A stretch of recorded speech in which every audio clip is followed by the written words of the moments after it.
Hey everyone, if you have not yet, please like and subscribe to the Advisor today.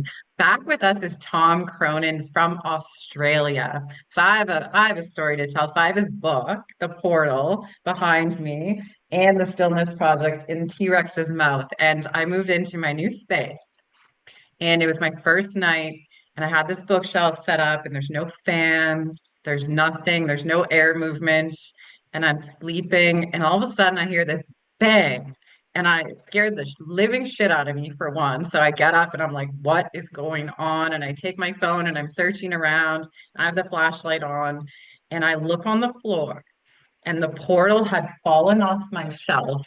It was on the ground. And I took it as a sign that I had to read the damn book finally because I hadn't yet. And so I spent the next day on my round chair reading the entire book, and it was absolutely beautiful. And Tom is here today to talk about it. So he's a coach, a meditation teacher, and a speaker, and the founder of the Stillness Project and co-author of this amazing book. It's so good to see you again. Yeah, great to be back. I'm looking forward to this chat today. Yeah, what a crazy story. Like it was like you got to read me already. It's like Yeah. what how could I have got like more of a sign? Yeah, the universe is fascinating how it sends us signals and signs. It's really quite a remarkable field of intelligence that's working with us, working for us, and I guess that's something we could touch on today. Yeah. And I couldn't put it down. Like I was just so inspired by it, the stories in it. So why don't we talk about it? Mm. Yeah, the film and the book came together with this underlying premise, which was based on my story that I had this major crisis, and that crisis, which was really a pivotal turning point in my life, where I was in a really dark place, a lot of anxiety, panic attacks, depression, addiction, suicidal ideation, and just really struggling with whether I wanted to go on with life. I really was in a bleak place. And it was in that moment, and this is really like a breakdown or breakthrough moment that we get often in our lives, a bifurcation point.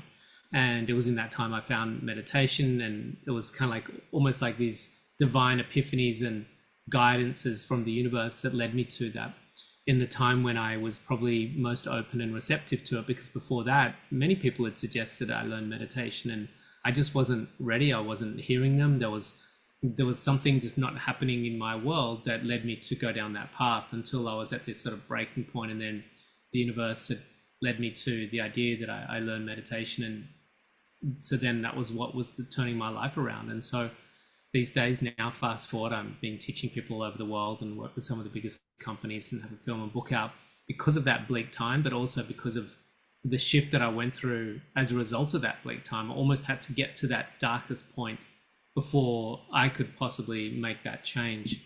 And not that we want to wait to that, it's just that a lot of people need something as severe as that before they end up changing the way they do things, the way they think, the way they start relating to themselves or the world. And so then I made this film and book with that sort of as the central theme, that crisis isn't a way of punishing you because you're a bad person. It's an opportunity for us to learn and grow. And usually in our darkest times, if we get to that level of adaptive capacity, it's when we usually do something to change what we're doing.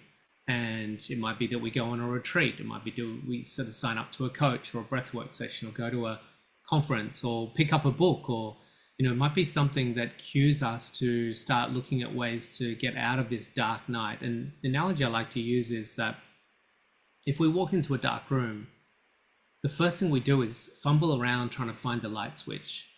So when we're Mm, in dark, try looking for light. When you had that bang in your room, the first thing you did was go and look for the light. And yeah. so when there's disturbance, when there's some trauma, when there's some darkness, what we want to do is look for light. And so that's really ultimately what crisis is for. And that's what we made the book and the film about, was finding 6 stories that all had crisis, that moved through that to change their lives. Not many people find the portal when they turn on their light. No, that's That's right. amazing though. Um, as I was saying before we hit record, like like we talked about the catapult effect. Like trauma causes people to have equal force on the other side of that.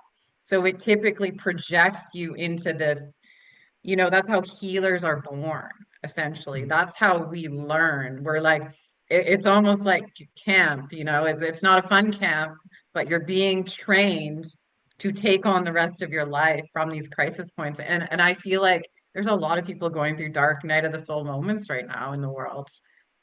Yeah, and the analogy I like to use is if we want to propel something forward, like in a slingshot or a arrow in a bow, for it to be propelled forward quite aggressively or fast, we have to actually pull it back first. And when we think of the word setback, a setback will pull us back, but from there, like you said, that polarity of then slinging us forward into a whole new rapid trajectory of transformation and change. And I see that all the time. People come to my retreats or my workshops, and they're in a really, we'll always ask them, what's inspired you to come here? And it's like, things will be pretty bad for them a lot of the times. Not always for everyone, but a lot of people will come to me in a state of, I've got terrible insomnia, or I've got a really bad anxiety. I had one guy who was a professor at Sydney University, hadn't worked for 6 months because he was extremely depressed and anxious and had mental health leave. And so that sort of set back, and then they learn meditation or they come on retreat or do some work, and then they have this huge propulsion forward. And quite often what I find is that people go through that, like myself included. I didn't go and learn meditation to become a meditation teacher. I learned meditation to alleviate the pain that I was going through. But over time, I was so profoundly changed by it that I propelled myself into becoming a teacher and a coach and a speaker and bringing this to the world. So we tend to find that quite often is the case. Yeah, absolutely. Yeah, you set out to save yourself, and then you save yourself, and then you want to help other people save themselves. Yeah, most people I find that I work with that are in that conscious leadership space are usually wanting to go into the process of sharing what they've discovered that worked for them. That's why Yeah, you might get I think it's the Seventh Day Adventists or the Mormons that knock on your door on a Sunday morning with the watchtower. For them, that was the thing that was so powerful at making their life better that they naturally just want to go and knock on people's doors and say, you should try this as well. And don't necessarily want to go down that path specifically. But what we tend to find is that there's a 3-step process in our journey. One is that we are a seeker. So that's where we're in the dark room looking for the light. So we're seeking, seeking, seeking. And then in the process of seeking, eventually we find the light switch. So that's where people find mm, meditation, or they find the Quakers, or they find, breath work, or they find something that changes their life. It might be turning vegan, or might be turning carnivorian, whatever it is that completely transforms them as they go from seeker to finder. And then the next progressive step for most people, not always, but they go on to sharer. And that is where, oh my goodness, I have to share what I found while I was seeking. And then they want to go into that process of looking at ways that they can share the insights that they've had, because there's a natural inclination for all of us to want to share something that's valuable to us, that is an insight or a piece of knowledge. And so the Portal film and the book is a classic example of that, me wanting to share what I found and let other people know that there's this possibility as well. yeah. Do you want to talk about some of the stories? Do you want to talk about the 6 stories? Yeah. So we've got Ronnie, who is such an incredible story. Ronnie was and is still a beautiful, enlightened man, one of the most beautiful, radiant souls. He's a rabbi, and he had locked in syndrome, which is that he had the inability to use any of his body. He couldn't move his body other than blinking his eyelids. That was how it first started out. The only way he could communicate was one blink for no, I think it was, and 2 blinks for yes. And that was his only form of communication. And he was a highly revered, rabbi in his community, beautiful family, and very successful leader in the community. But then all of a sudden he had this stroke and his whole body was locked up. But over time he learned to not see that as a limitation and not see that as a punishment, but to actually transform through that. And stillness and meditation played such an integral role in his ability to realize that he's not the physical form, he's the consciousness that pervades and permeates through the physical form, and that doesn't get affected as to whether the body's incapacitated or not. And Right. he really aligned with that. And then we have Zwei, who's a beautiful soul, an incredible meditation teacher now, a mindfulness coach, who, again, someone that went from seeker, finder to sharer.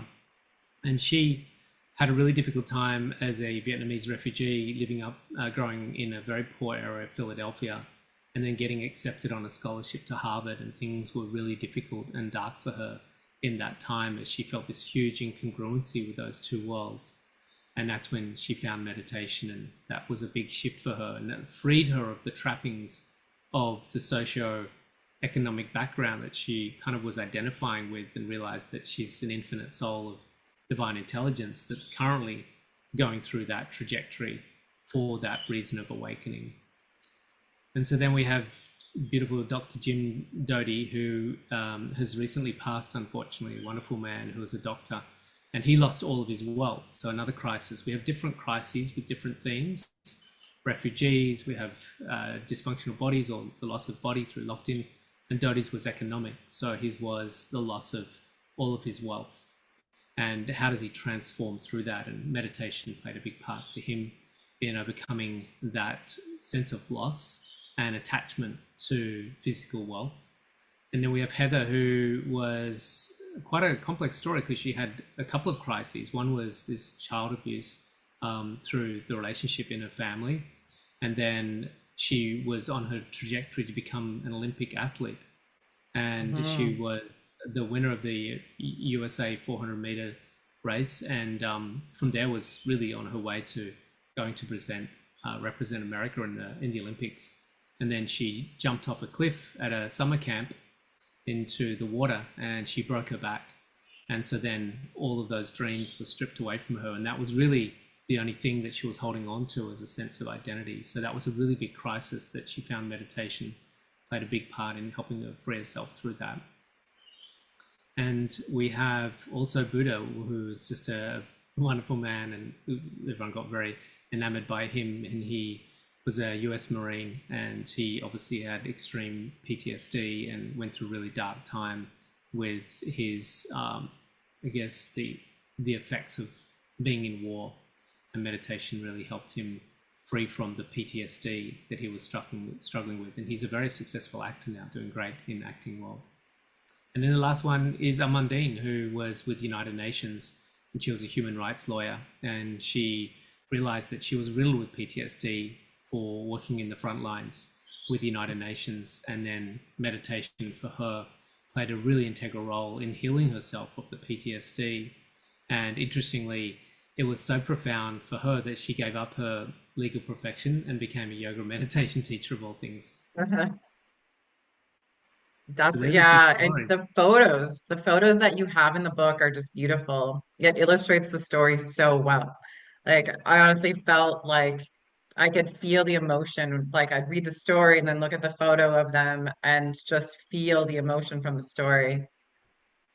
Mm, yeah, it was very moving stories, and they were really so eloquent and open to sharing, which was really beautiful, and made that a really yeah, special journey for the reader and the viewer of the film to go through. Yeah, and yeah, exactly. You have the film too. Um, so there's something that you said on social media recently and it made me chuckle. It was something to do with if you can't focus, meditate. If you still can't focus, meditate some more. I don't know. It was something like that, and I just giggled. I'm like, that's brilliant. Yeah.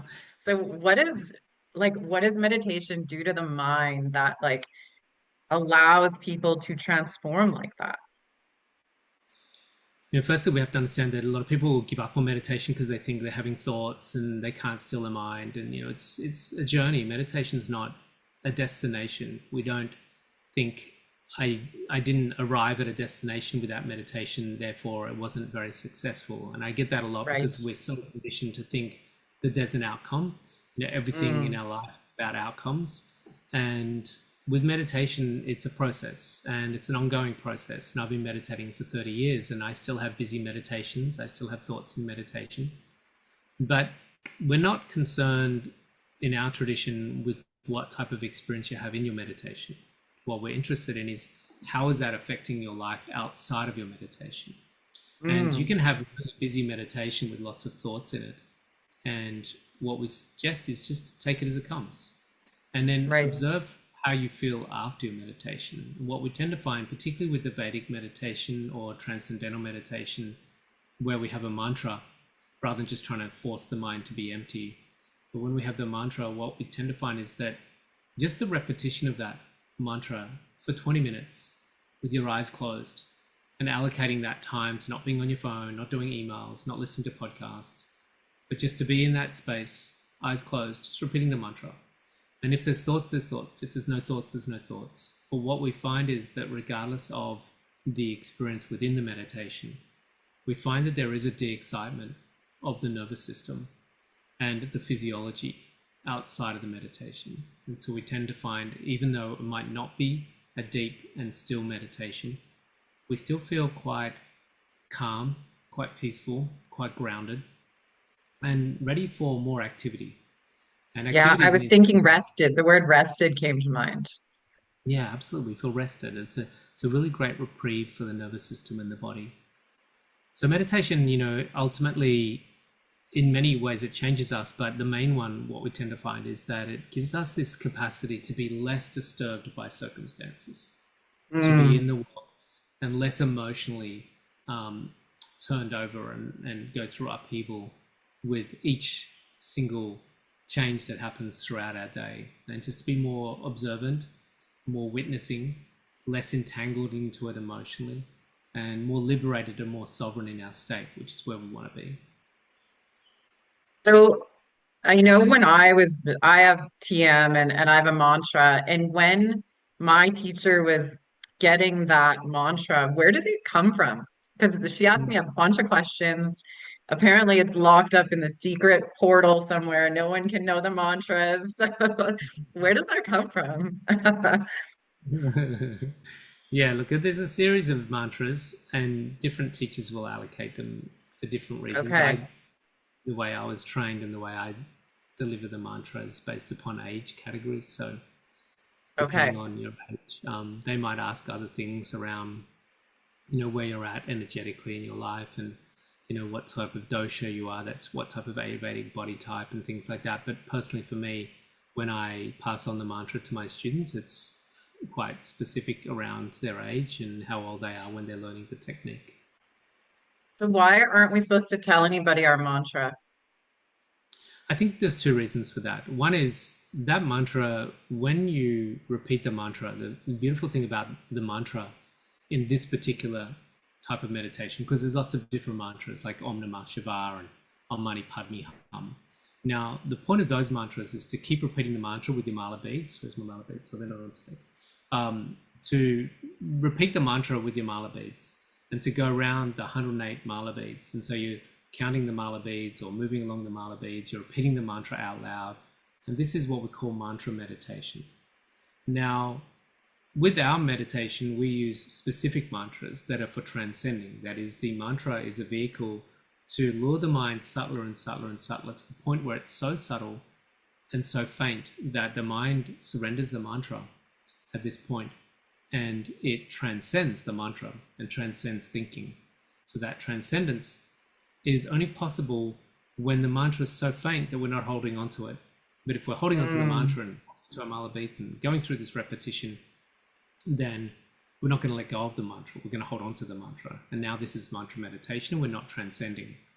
So for that reason, we don't want to write it down or talk about it, have a whole discussion around the mantra with your friend at a cup of tea, because next time you go to meditate, your mind will go to the form or phenomenon where you wrote the mantra down or where you shared the mantra. mm. Now there's a whole drama and story and form around the mantra, when the point of the mantra is to take you to formlessness. So the Right. So mantras, it has no meaning, really. It's like you're completely detached. It's a word with no meaning. Because if I it's a sat here and if I said apple to myself, I'm going to picture the color, I'm going to picture the shape, I'm going to be like, oh, it's shiny. And then I'm going to get hungry and I'm going to want to take a bite of it. And so, yeah, I get that. It's like there's no meaning to it. So it felt so sacred when I got it. I like put it in a book and she showed it to me and she's like, you got to remember this. And then we went over it and she's like, you're not allowed to tell anybody. And Yeah, it just for me it added to it. It made it feel so sacred, and it's like it's mine. Yeah, I think the second reason why we want to preserve it to ourselves is just firstly that relationship we develop with it. It's just a beautiful resonance that has this quality in its subtlety to take the mind into the subtle. But also when we just hand it out and just give it to people, hey, you should use this, it's out of context. They don't have the full experience of learning the entire knowledge and philosophy and everything around the actual technique. And I Right. can understand a lot of people like, well, that's just secrecy, and why do you keep it private? Why don't we just all have them and share it all out to the world? But what we tend to find in my own personal experience as a teacher and as a student is that my ability to really integrate this meditation and understand this meditation and appreciate this meditation and value this meditation on a daily basis after 30 years, it comes down to the extensive process that I went through to learn the technique and the Right. depth of the tradition, the depth of the knowledge, the depth of the philosophy, all added layers and layers of depth to the experience. And I think without that, here's a sound, off you go. Why don't you just close your eyes and repeat it? There's a lack of appreciation, lack of understanding, a lack of experience, a lack of checking in with the teacher over the 4 sessions.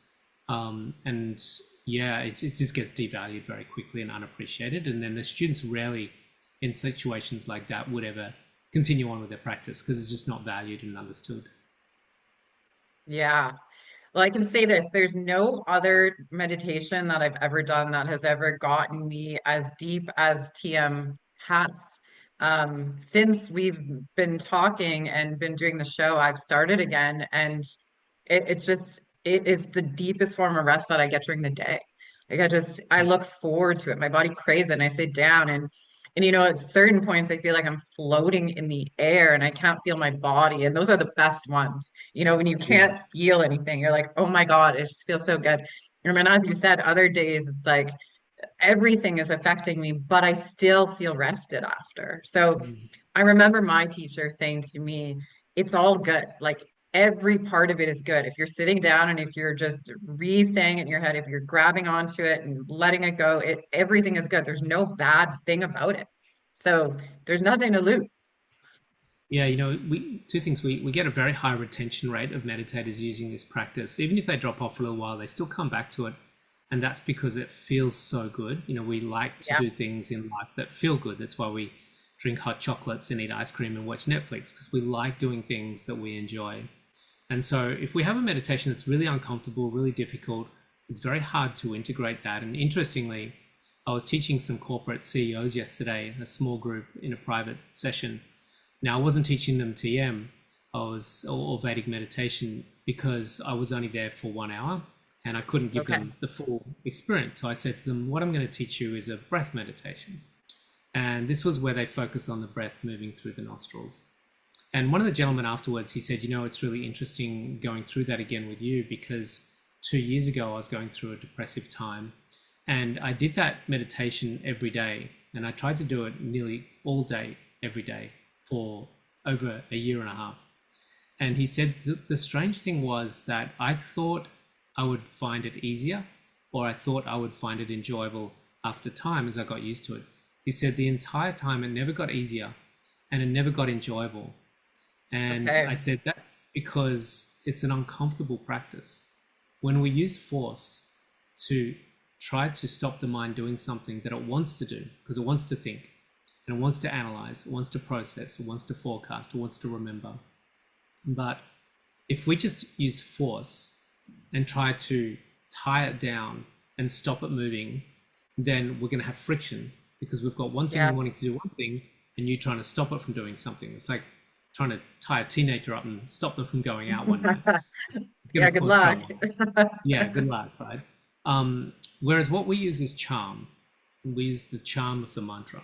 And then the mantra is so charming for the mind. But the beautiful thing is that mantra and its charm pulls the mind to the greatest charm of all, which is transcendence, because this is pure consciousness, which is bliss.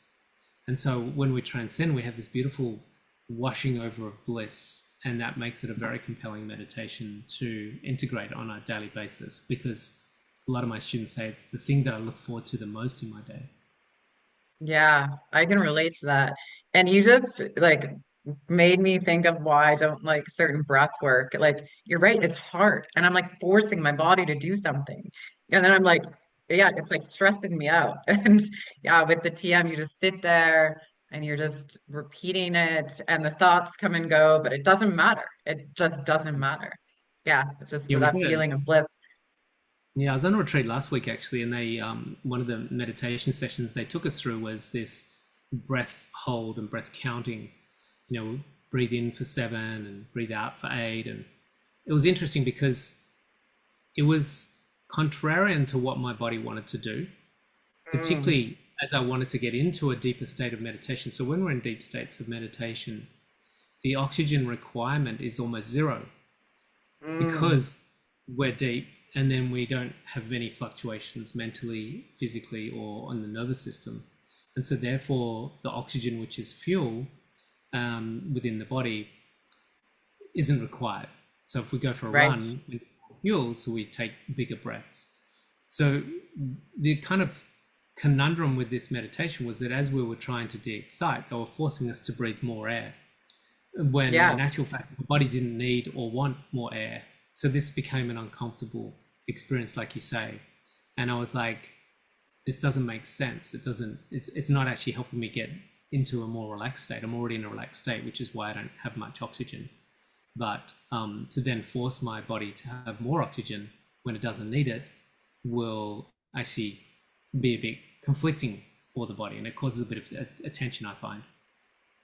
Yeah, it's the one thing. Like my body knows how to breathe, like Yeah. we were all born, we already know how to breathe. So it's like just like our body digests on its own, right? We know how to breathe. And I know there is a time and place for breath work. And I mean I've used it in yoga and like for certain things, but yeah, it's just like you said, that resistance is it's there for People. sure. Yeah, yeah, yeah, for sure. Yeah. So where can people find out more about your coaching, your meditation program, and the book? Yeah, so most of that you'll be able to go to tomcronin.com, my website, and you'll find all of the retreats and meditation courses, and there'll be a section there on the portal where they can go to the portal film and the portal book. There's another website for that. You can find it on my website, tomcronin.com. Amazing. Do you have anything else you want to leave the audience with today? I think just the importance of, in our world that is so highly mentally stimulating, where we have so much cerebral activity going on, where we think a lot, we talk a lot, we listen a lot, and there's this natural, very top heavy existence that we're in right now. And we're very disconnected from our body. We're very disconnected to the earth because of this very cerebral existence. We really have idolized thinking, ruminating, contemplating. And so much of our world is around watching Netflix, listening to podcasts, reading books, scrolling through social media, talking, listening. It's all centered into this field here. And that leaves us really disconnected to this beautiful biological system that is a wonderful mechanism that we need to give a little bit more attention to, but also to the earth. So getting grounded in the earth, spending more time in nature, and walking, particularly barefoot if you can, with the earth. But I think one of the things that we can do to get out of this cerebral intensity is to meditate and to help us get this decluttering of the thoughts, the cacophony of the noise in our head, and to just use meditation practices. And it comes back to that post I did on my Instagram a couple of days ago, which is that I can't even remember what it was. Something like, if you have a busy mind, meditate, and if you still have a busy mind, meditate more. So Yeah. just making sure that really I can't emphasize it enough, the importance of just allocating a portion of your day, 5, 10, 15, 20 minutes to find some form of meditation. Ideally, I find Vedic or Transcendental Meditation a really easy and accessible tool, but if not, find another tool of meditation that allows you just to sort of give your mind a bit of a break from thinking. Yeah, amazing. Thanks for being here today. It was so good to see you again. Yeah, likewise. Always good to have a conversation. It's very inspiring. Yes. And I hope we inspired our audience today. You guys, if you're struggling to meditate, meditate more. Just like Tom said, listen to Tom, check out his website, learn about meditation, stillness.